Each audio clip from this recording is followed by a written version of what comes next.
In this next module, we're going to talk about instructional activities and formative assessments.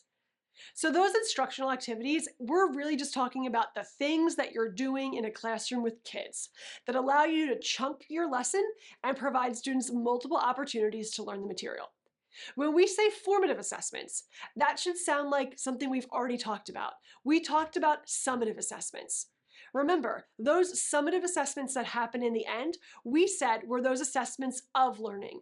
They're the end cap, the last piece, where you as a teacher figure out if all the instruction really manifested the way that you wanted it to.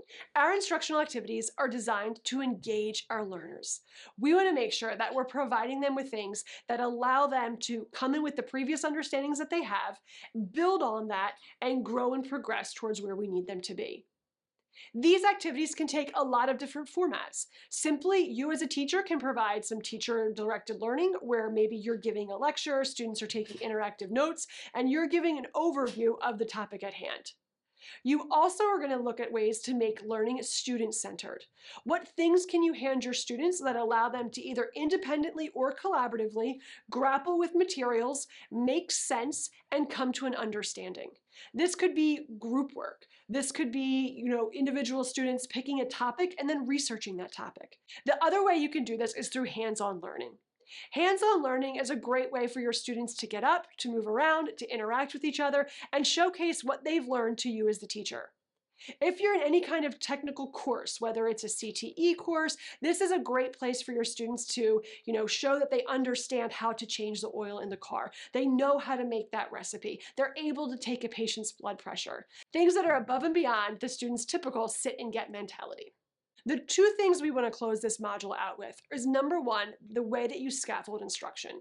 So we've already talked about how you've selected your materials. You've started thinking through how you're going to deliver them to students, what format you're going to use. Now we come back to that word scaffold again. When we're scaffolding materials, we're talking about the supports we're putting in place to help our students who might struggle to do whatever thing or understanding we're asking them to reach.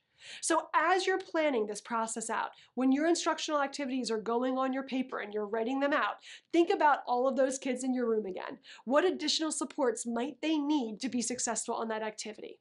Here's where you get into some of that more minutia of planning around your instructional activities. The other thing we need to pair with that is your formative assessments. So you heard me introduce formative assessments in the beginning of this video. Formative assessments are assessment for learning. So stopping right there, we want to make it clear. It is not expected that students will perform perfectly on formative assessments. The whole point is for you as a teacher to look at the progress they are making in their learning. So formative assessments are things that you're having students do as you're circulating around your classroom. You're talking to kids, you're reading what's on their paper, and you're saying, hey, you're a little off. Come back to me. Let's erase this. Let's try it again. So your formative assessments, again, are going to be something you're going to do many formative assessments every single lesson, every single day. It's the way that you're monitoring kids and you're monitoring their process. They are low stakes. It's not something that a kid turns into you one time, receives a grade, and then they never hear anything about again. It is literally the communication between a student showing you, here's where I am in my learning, with you, the teacher, seeing where they are and then supporting them on to the next step.